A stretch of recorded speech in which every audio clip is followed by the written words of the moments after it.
A note to our listeners. In the first 15 minutes, this episode contains descriptions of sexual assault. Ken Starr sent his report to Congress on September 9th, 1998. More than 4 years had passed since the start of his investigation into the Clintons. The Office of Independent Counsel submitted a referral to the House of Representatives containing substantial and credible information that may constitute grounds for impeachment of the President of the United States. Along with the report itself, Starr sent over 36 boxes of raw investigative material. One set of 18 boxes for the Democrats, and another set of 18 for the Republicans. 2 copies of each piece of evidence. Hundreds of pages that are the culmination of 4 years of a controversial investigation by the independent counsel. The boxes were filled with grand jury testimony, transcripts of closed-door interviews, and internal memos prepared by prosecutors.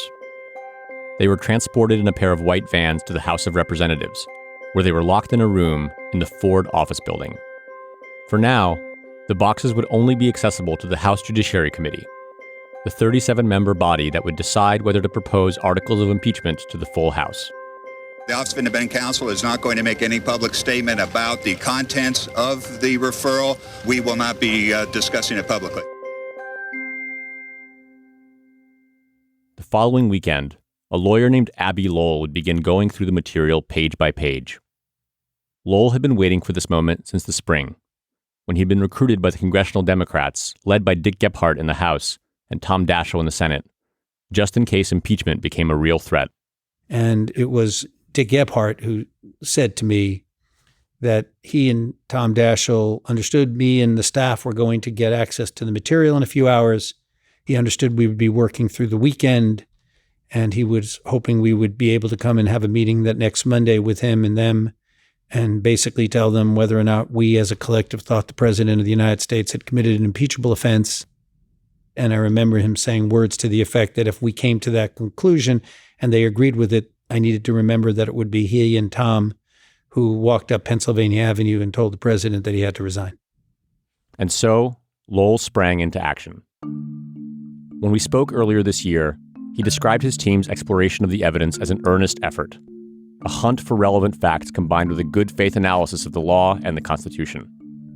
People think that from second one, the Democrats in Congress were aligned with the president, and that's not true. Lowell spent 48 nearly sleepless hours reading, sorting, and taking notes on Ken Starr's evidence.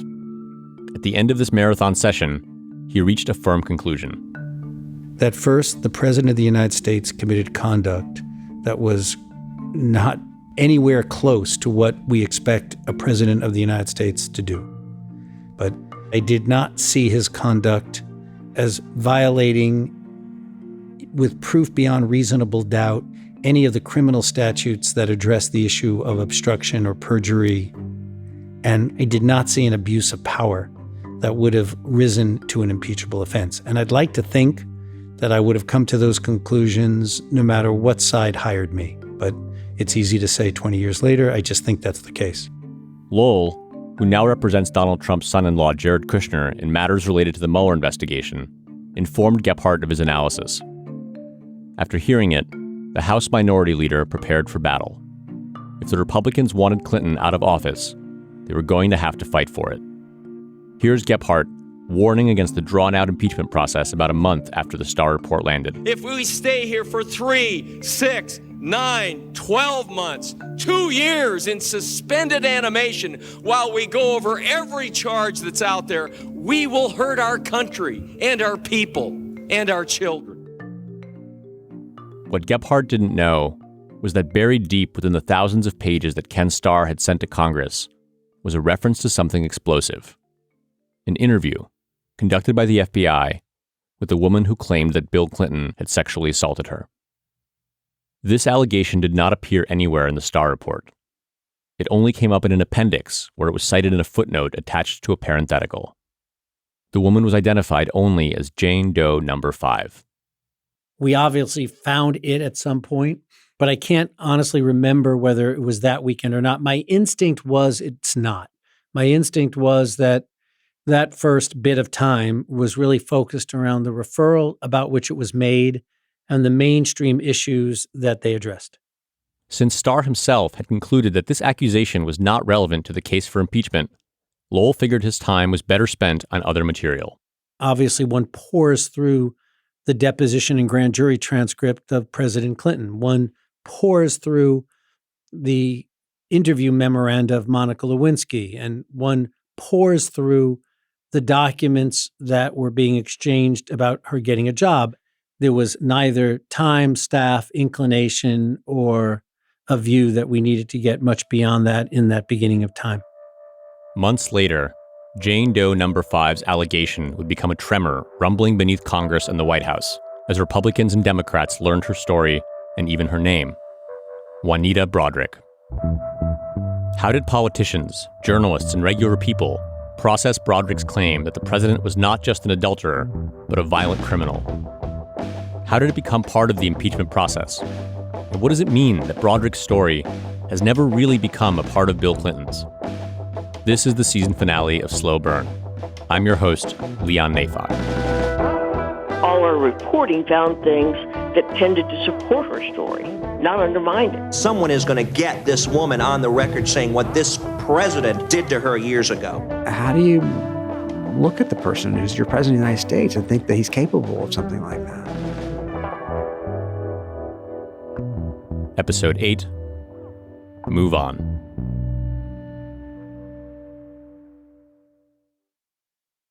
I have a dear friend, her name is Susan Lewis, and about a week after the rape, she called me and she says, I need to talk to you. It's real important.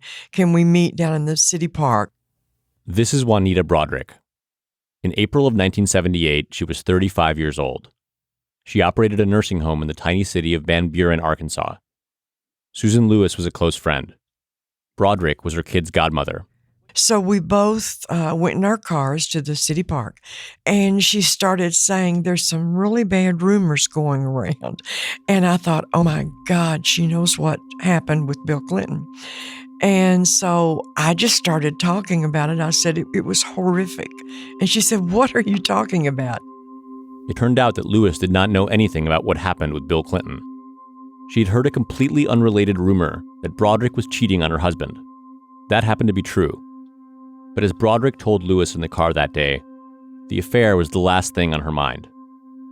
Broaddrick told her friend that 1 week earlier, Clinton had violently raped her in a hotel room. What follows is Broaddrick's story, as she recounted it to me in an interview and in her 2017 memoir. It's important to note up front that Clinton has consistently denied Broaddrick's allegations. Broaddrick had met Clinton while he was running for governor of Arkansas. At the time, he was 31 years old, and Broaddrick had recently started volunteering for his campaign. I would leave my nursing home after my office hours, and I would pick up my son, and we would go around. He was 8 years old at the time, and we would go around and put up yard signs. And so 3 weeks after I began to volunteer, the state office called and asked if Bill Clinton could come by my nursing home, meet the residents, meet the families on a campaign tour. And we were so excited. I mean, I had seen his commercials on TV. I thought he was absolutely going to be the best thing in the world for Arkansas.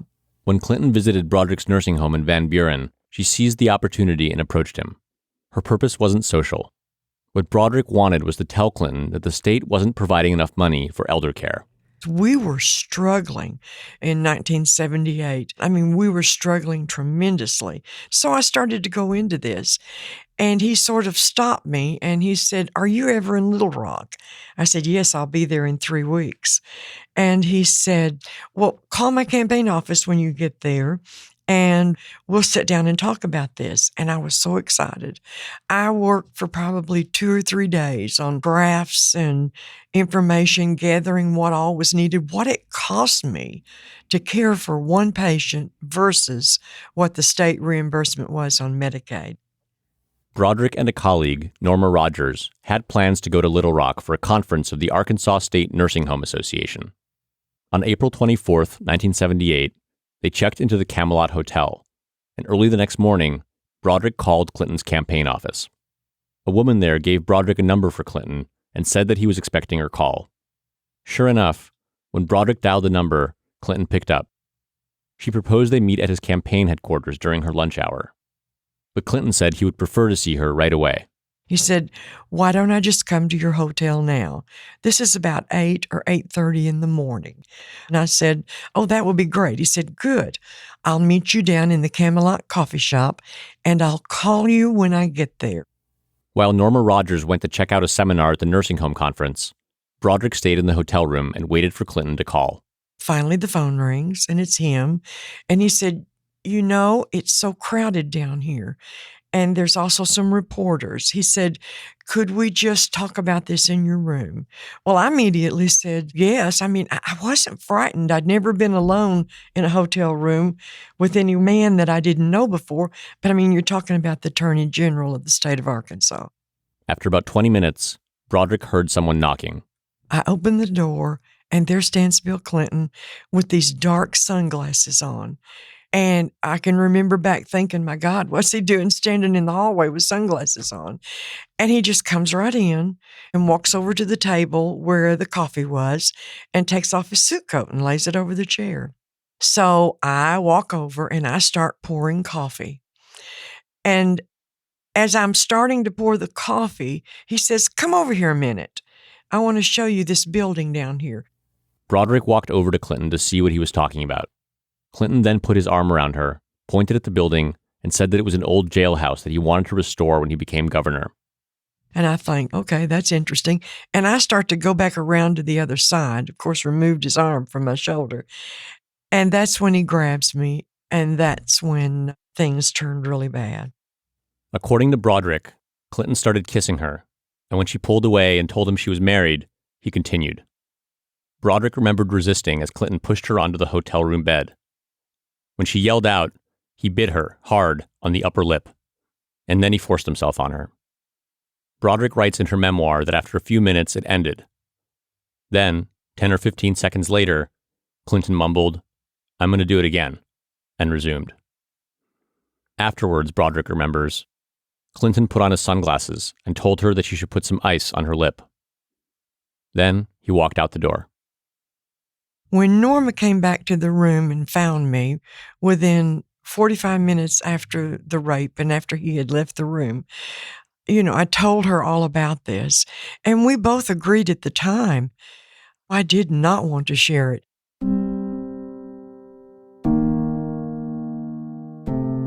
Norma Rogers is one of 5 people who say they talked to Broaddrick about the alleged assault in the days and weeks after it happened. Susan Lewis, the friend Broaddrick spoke to in her car, is another. But Broaddrick never reported her allegation to law enforcement or tried to tell the press about it. I was ashamed. And at the time, I thought it was my fault. I accepted that blame, that I was stupid. I was embarrassed. I didn't want anyone to know. Broaddrick says she doesn't know exactly how the story got out. But in 1992, a local businessman allied with an old Clinton rival tried unsuccessfully to convince Broaddrick to go public. As Clinton entered national politics, the rumor spread, and reporters from around the country started calling.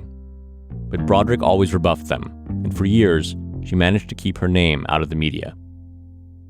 Then, an Arkansas state worker named Paula Jones filed a sexual harassment suit alleging that Clinton had exposed himself to her in a Little Rock hotel room. Broaddrick believed Jones right away. When I heard about it, I thought, that's a lucky girl. She's a lucky woman that something worse didn't happen to her. On November 13th, 1997, a pair of private investigators called on Broaddrick at her home in Van Buren. Rick and Beverly Lambert were a husband and wife duo from Dallas. They had been hired by Paula Jones's lawyers for a very specific purpose: to find women who could help establish Bill Clinton's pattern of inappropriate sexual behavior. When Lambert stepped onto Broaddrick's front porch, she told them that she was not interested in talking. I said, "I'm not coming forward. I've been quiet for this length of time, and there's no way you're going to get me to come forward at all." For all of Broaddrick's resolve to stay silent, she did not deny that something had happened to her. When the Lamberts asked why she didn't want to be interviewed, Broaddrick replied, "It's just that it was a long time ago, and I don't want to relive it."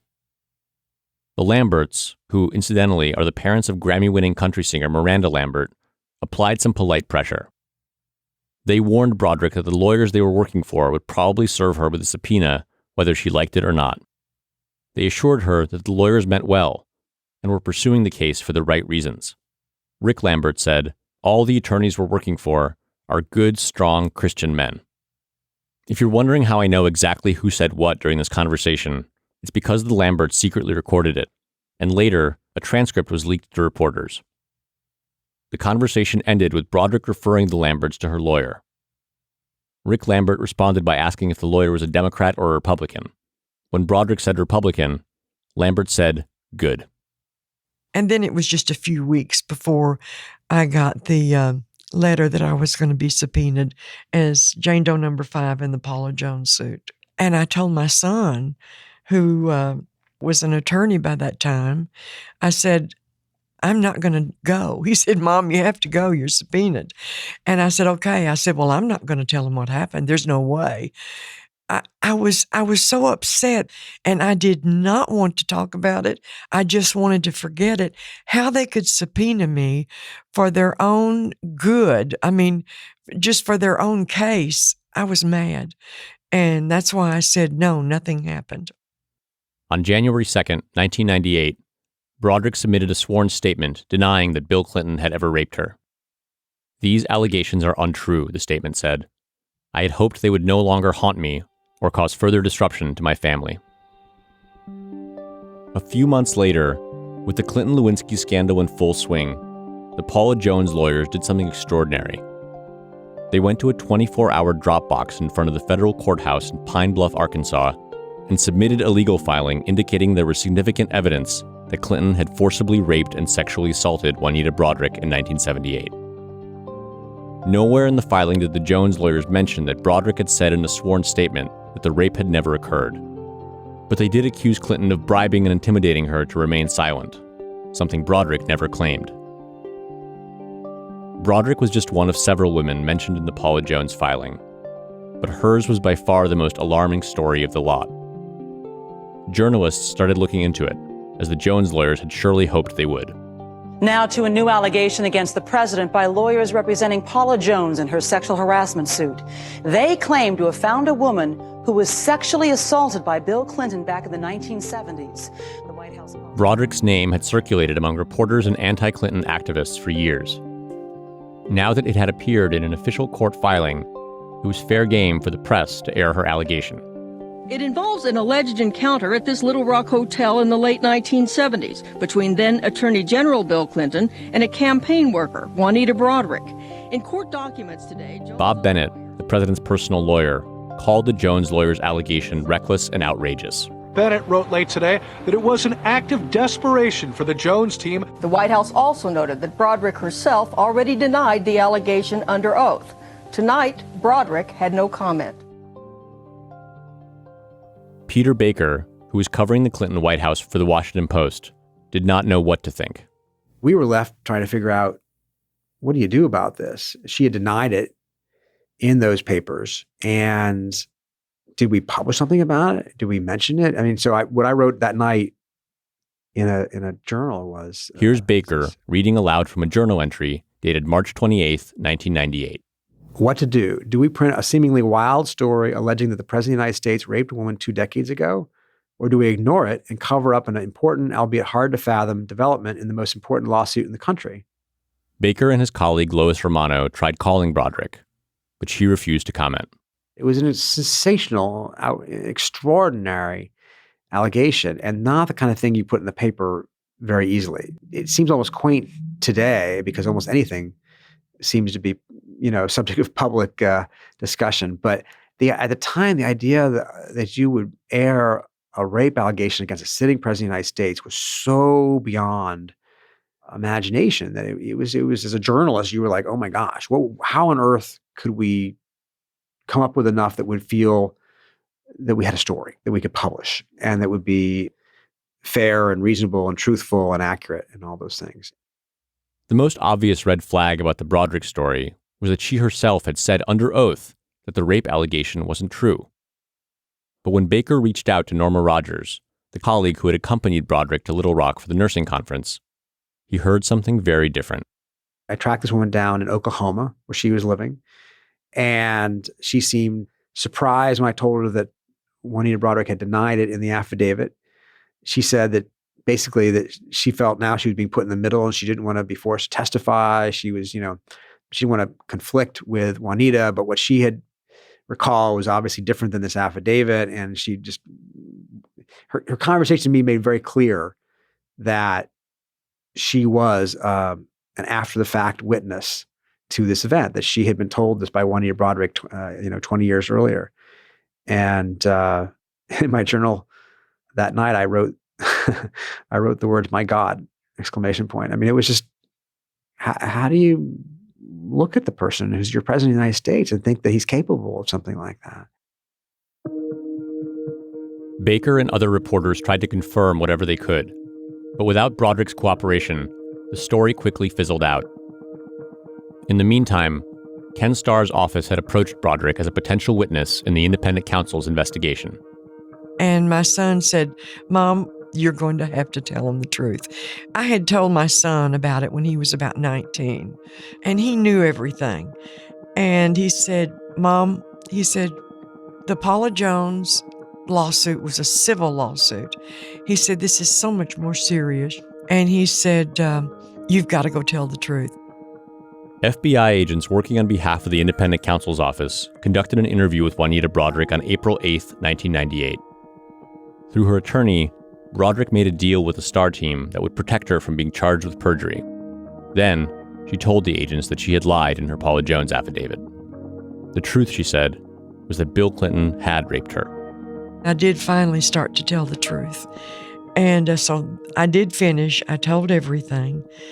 And then I left. After the interview, Starr and his team had a decision to make. Did Juanita Broaddrick's story fall within the independent counsel's jurisdiction? An allegation of rape on its own was outside the scope of the investigation. What Starr had been looking into was perjury and witness tampering and obstruction of justice. That had been the common ground between the Whitewater probe and the Monica Lewinsky matter. In both situations, Starr suspected Clinton and his associates of lying under oath and pressuring others to lie under oath for them. And what they were wanting from me was to find if I had been bought off by the Clinton people.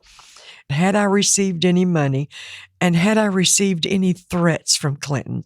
And there was nothing. There was no obstruction of justice. I had stayed quiet because that's what I wanted to do. Since Juanita Broaddrick was not accusing anyone of pressuring her to lie, her story didn't fit into the case that Starr's prosecutors were building against the president. So, they decided not to pursue it. It was about 5 months later that Starr delivered his impeachment referral to Congress. Records of Broaddrick's FBI interview were tucked away in those twin sets of 18 boxes that Starr had shared with the House Judiciary Committee. As Republicans on the committee laid the groundwork for impeachment, those records remained under seal. Then, one day in December, a Republican congressman showed up at the Ford office building and signed in. He had been told there was something he needed to see.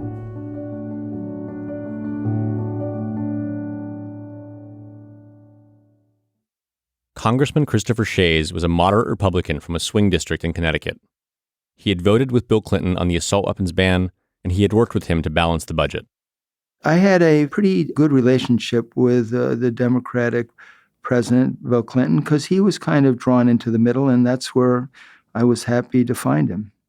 The congressional district Shays represented was split down the middle on whether Clinton should be impeached. And though Shays was leaning towards no, he was sincerely conflicted about which side was right. All through the summer and fall of 1998, Shays maintained a stance of quiet ambivalence. Controversy is the enemy of the incumbent. You don't jump up and down to be involved in controversial issues where half your constituents feel one way and half of your constituents feel the other way. Shays was forced to find clarity in December, when after months of negotiations, the House Judiciary Committee voted to formally propose 4 articles of impeachment against Bill Clinton.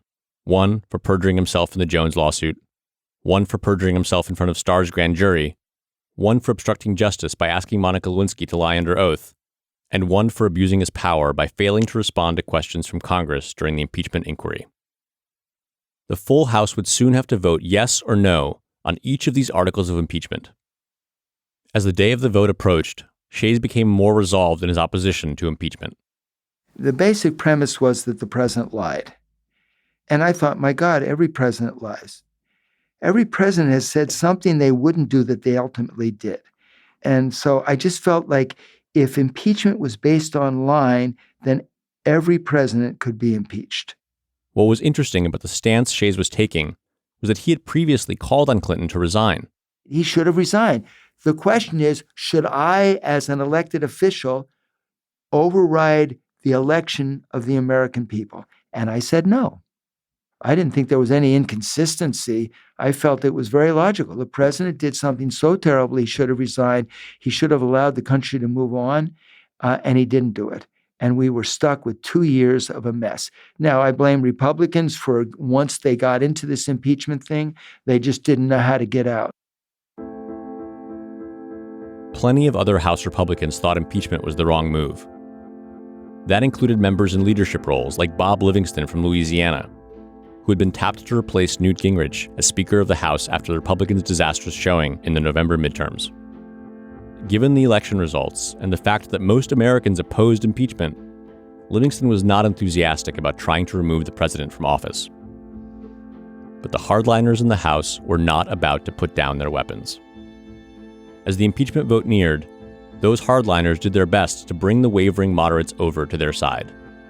Their ace in the hole was the Juanita Broaddrick file.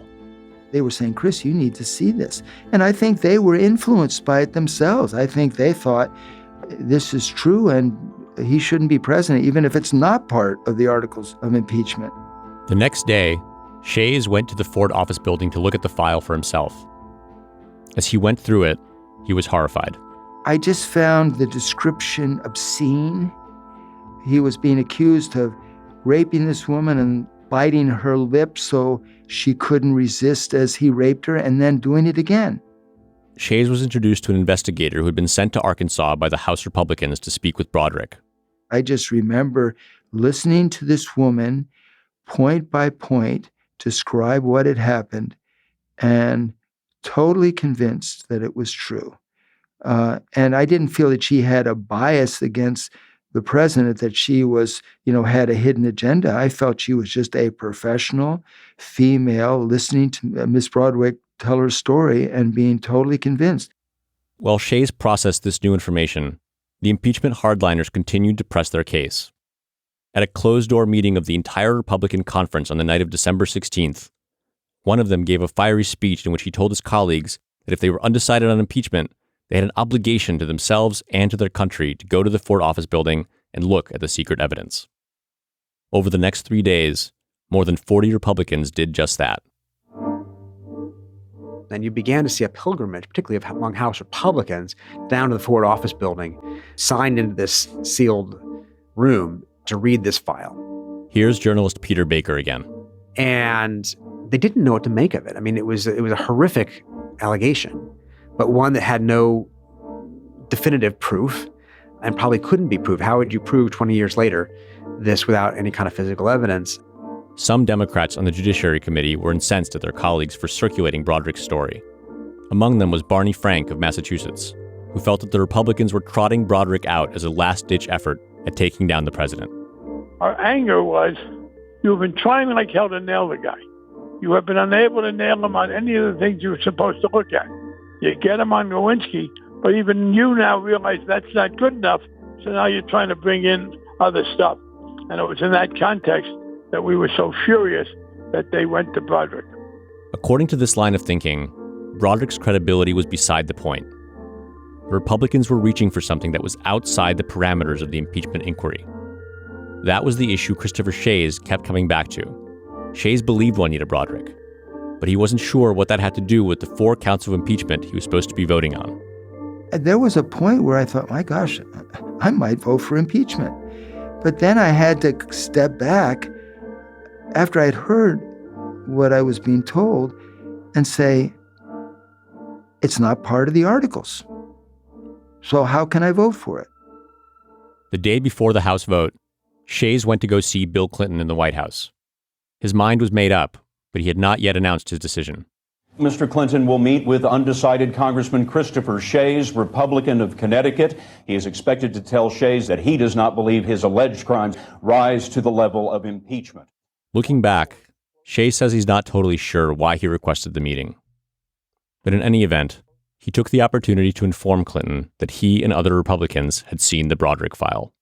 I told him that we and our side of the aisle had been exposed to Juanita Broaddrick's claim that he had raped her, and that I felt that that had some influence on how some people would vote. I think I said it to him because I didn't have much to say to him. I was there. Now what? I'm not voting for impeachment.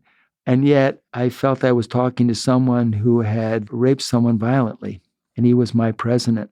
And I think I said it just because I couldn't think of anything else to say. And also, I think there was a part of me that wanted to know how he would react. So my recollection of how he reacted was to be angry, to look fearful. And I thought that it might have given him some insight that he definitely was going to be impeached. It's hard to say how much of a difference the Broaddrick file ended up making, or how many no votes it changed into yeses. But without it, as Peter Baker has reported, the incoming Speaker of the House, Bob Livingston, might never have even brought the articles of impeachment to a vote. In the last hours before the impeachment debate was getting underway, he had second thoughts. He says, I can't believe we're about to do this. Maybe this is too far. And one of his aides who knew about the Jane Doe number 5 file said, boss, you can't do that. You have to go look at the evidence. Boss, we have a rapist in the White House. And Livingston was very troubled by this. And the idea of not holding Bill Clinton accountable, if in fact he was credibly charged with something as horrific as that, ultimately seemed untenable to him. And he said, fine, we'll go forward with the debate and the vote. Speaking to reporters on Capitol Hill the day before debate was to begin, Livingston made a full-throated argument for bringing impeachment to the House floor. That's what the Constitution and our laws demand. To do anything else would be a violation of our oath of office as members of the United States House of Representatives. And so we must go forward. Thank you.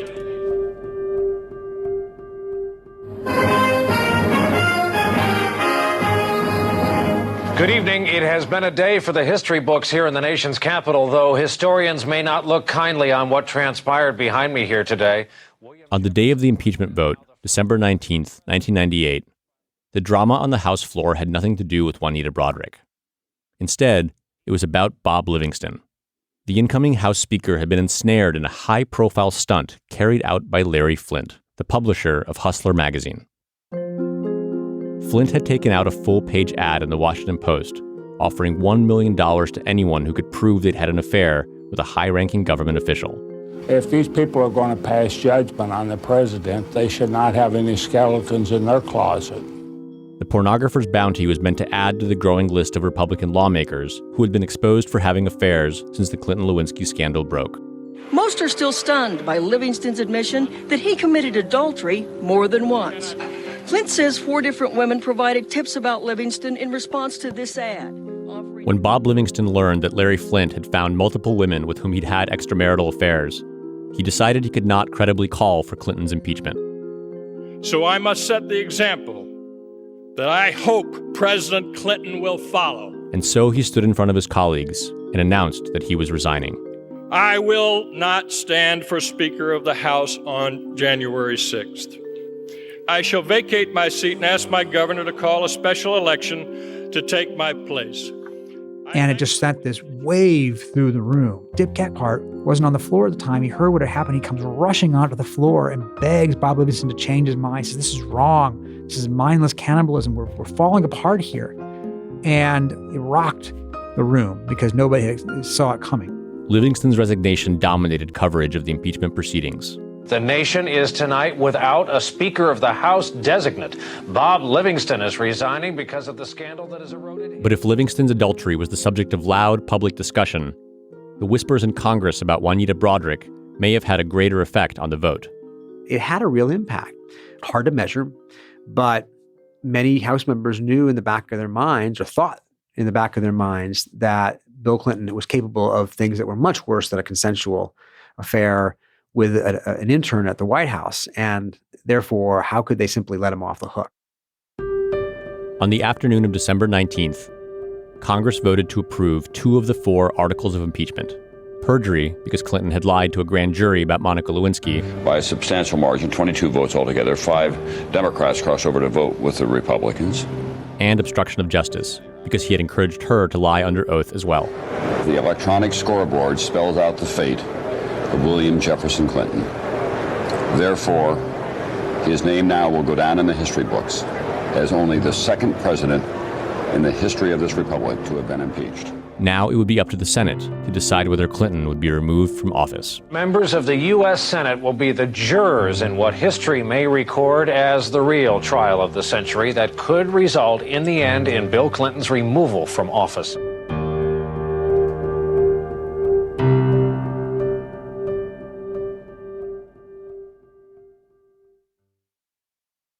Juanita Broaddrick had been corresponding with Lisa Myers for about a year when she finally agreed to sit for an interview.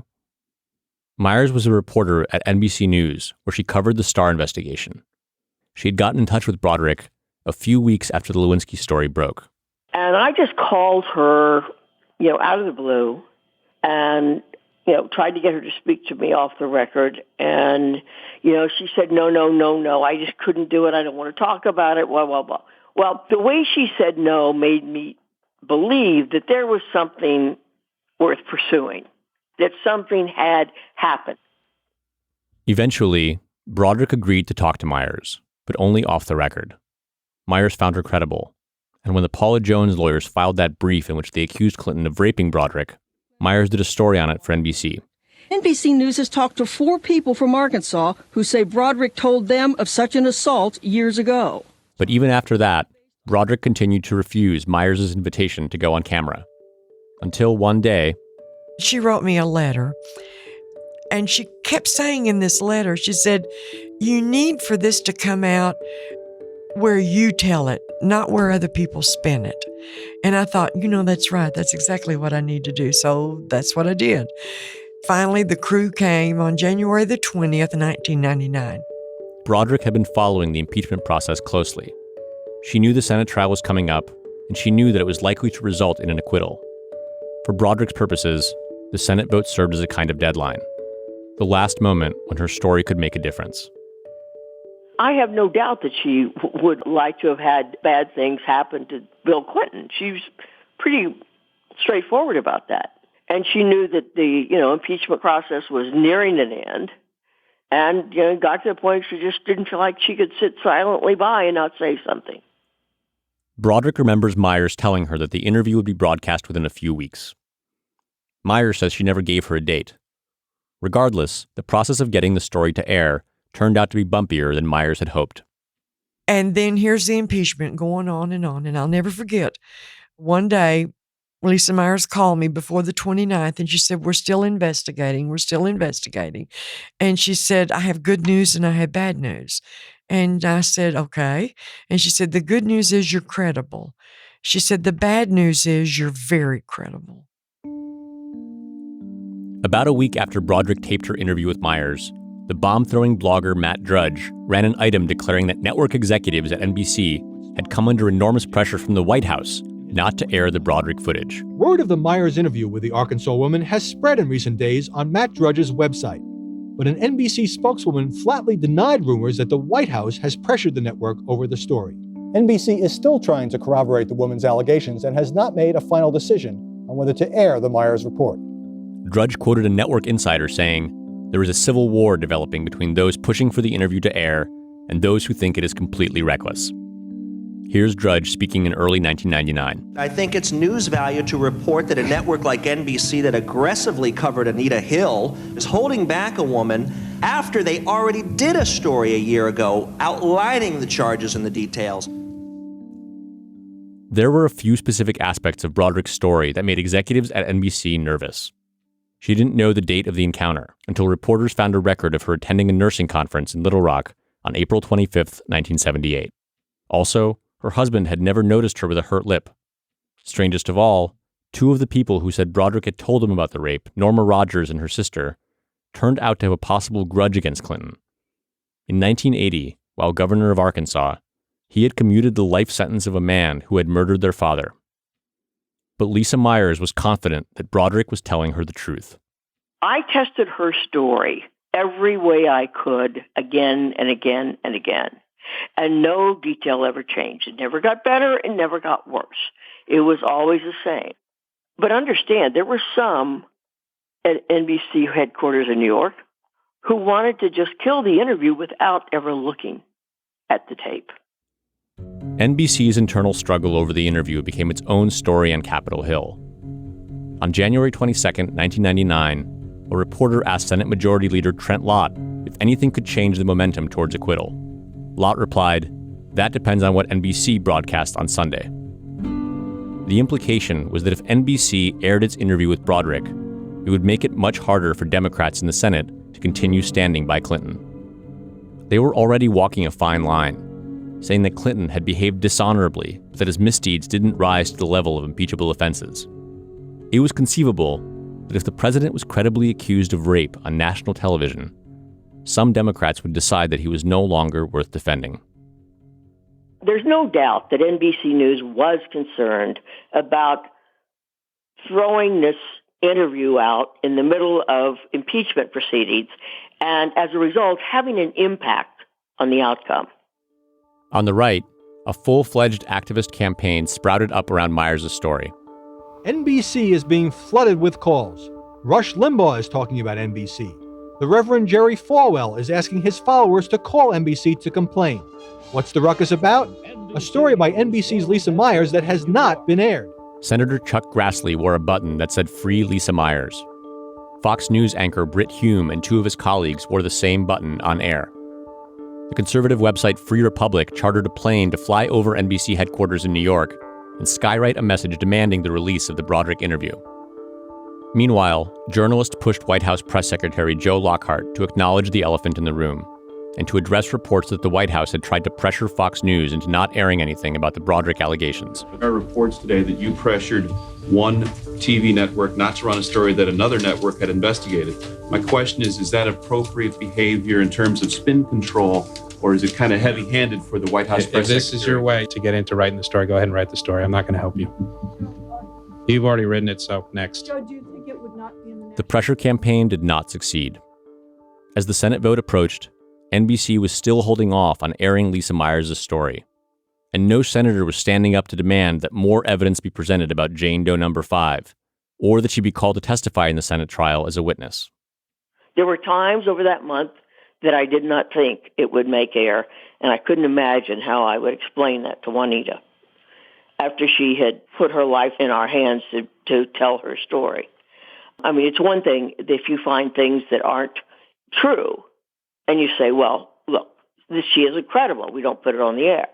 But all our reporting found things that tended to support her story, not undermine it. We didn't find a single fact that led us to believe that she wasn't truthful with us. On February 12th, 1999, the Senate trial reached its anticlimactic conclusion. The second impeachment trial of an American president ended today, and the vote wasn't even close on perjury or obstruction of justice. 45 out of 100 senators voted to convict Clinton on the perjury charge. On obstruction of justice, there was an even 50-50. Well short of the two-thirds needed for conviction. Not having found him guilty of the charges contained therein. It is therefore ordered and adjudged that the said William Jefferson Clinton be and he hereby is acquitted of the charges in the said articles. As expected, Clinton would serve out the remainder of his term. Both sides concede that impeachment has hurt both the White House and Congress. But even with all of the anger and resentment that remains, they know this much: they have to find a way to work with this president for the next 2 years.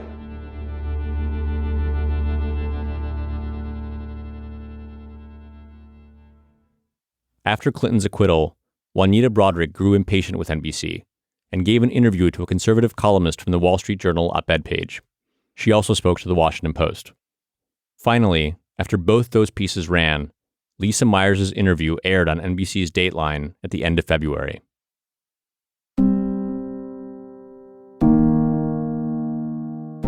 Clinton's lawyer, David Kendall, responded to the new round of coverage categorically. Any allegation that the president assaulted Ms. Broaddrick more than 20 years ago is absolutely false, he said. And the president himself was asked about it at a press conference yesterday. What is your reaction to recent allegations by an Arkansas woman, apparently of something she claims just happened many years ago? Well, my counsel has made a statement about the first issue, and I have nothing to add to it. And that was pretty much that. Within a few weeks, Broaddrick's interview on Dateline had been overshadowed by Monica Lewinsky's interview on 2020, as well as the release of Lewinsky's authorized biography, Monica's Story. In March, a CNN poll found that 66% of respondents thought the media should drop the Broaddrick story and stop covering it.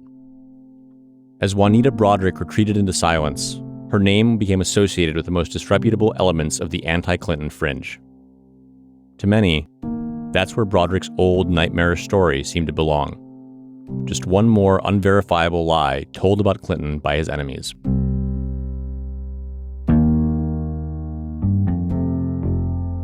Peter Baker remembers trying to evaluate Broaddrick's credibility against the backdrop of everything that had been said about Clinton during the previous 6 years by people who truly hated him. Was Vince Foster really not a suicide? He actually murdered and rolled up in a carpet.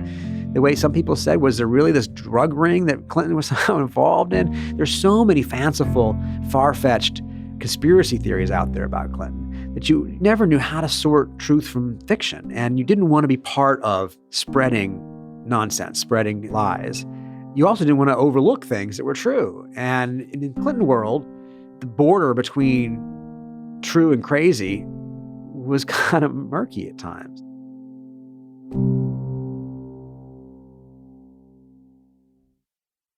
Why did Juanita Broaddrick's story never get traction?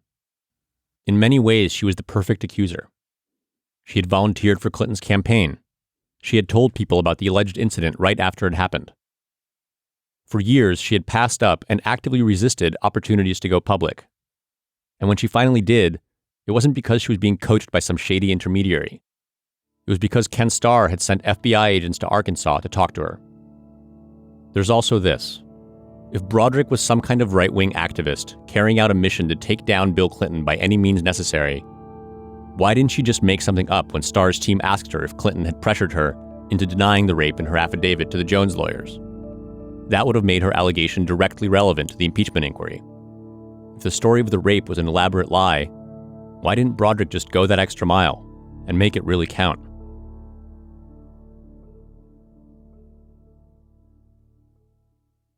At the beginning of this season, I mentioned that growing up in a Democratic household, I absorbed a lasting affection for Bill Clinton, a sense that he had been unfairly hounded and framed by hypocrites who opposed his liberal policies.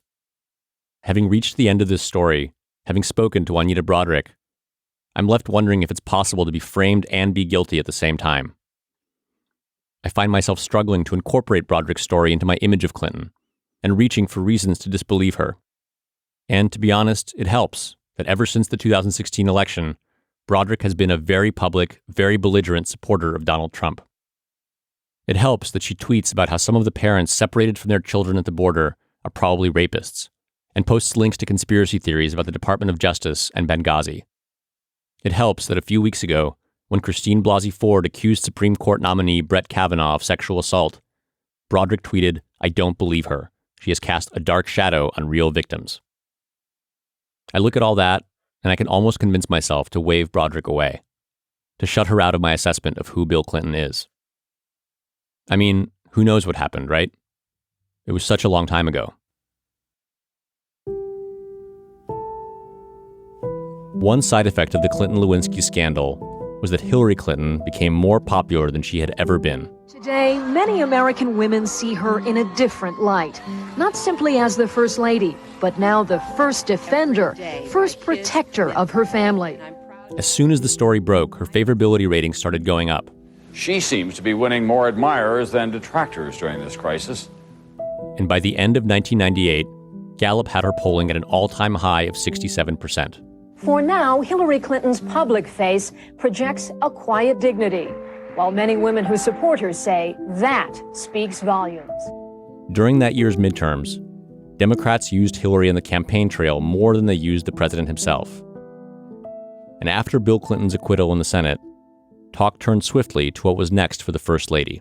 Hillary Clinton is looking to her future, and she may be seeing a run for the U.S. Senate from New York. That's been the hot political buzz here and in New York in recent days, and it got even louder today when the president spoke openly about the possibility.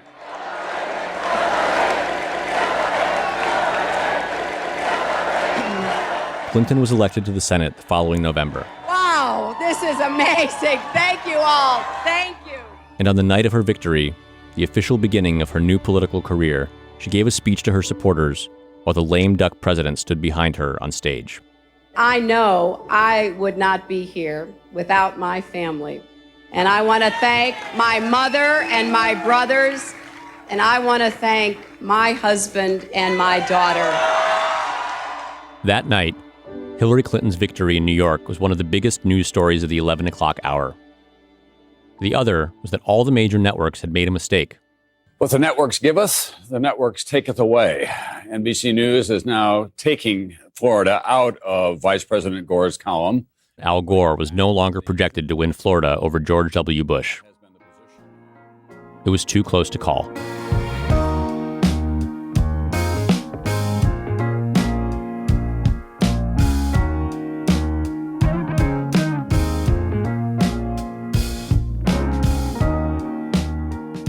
Slow Burn is a production of Slate Plus, Slate's membership program.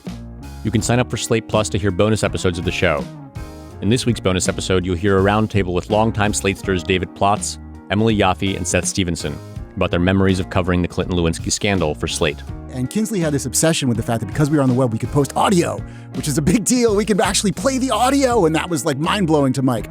And Mike had said, Seth, it's your job. Convince him to give us those tapes so we can put them up on Slate.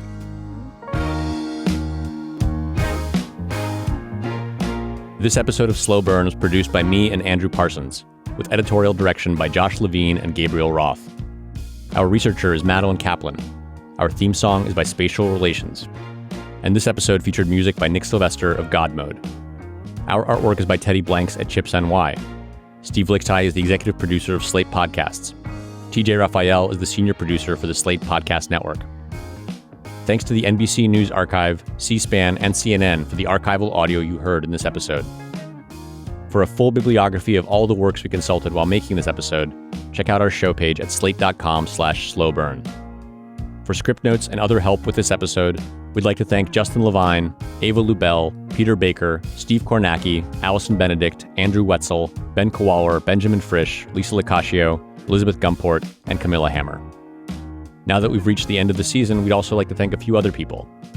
Carrie Baker, Alice Gregory, Lou Elias, Debbie Lipson, Sam Kaplan, Nick Sylvester, Todd Lippy, Peter Silberman, Kelly Zoutreau, Joe Valley, Jeff Toobin, Michael Isikoff, Peter Boyer, Lulu Miller, Bruce Wallace, Eric Mennel, Ellen Horn, Joe Coscarelli, Carrie Batten, Bo Rutland, Matthew Edelstein, David Sandick, Sophie Haas, Molly Young, Teddy Blanks, Steve Fisher, and last but not least, Slow Burn's secret weapon, the aforementioned Camilla Hammer.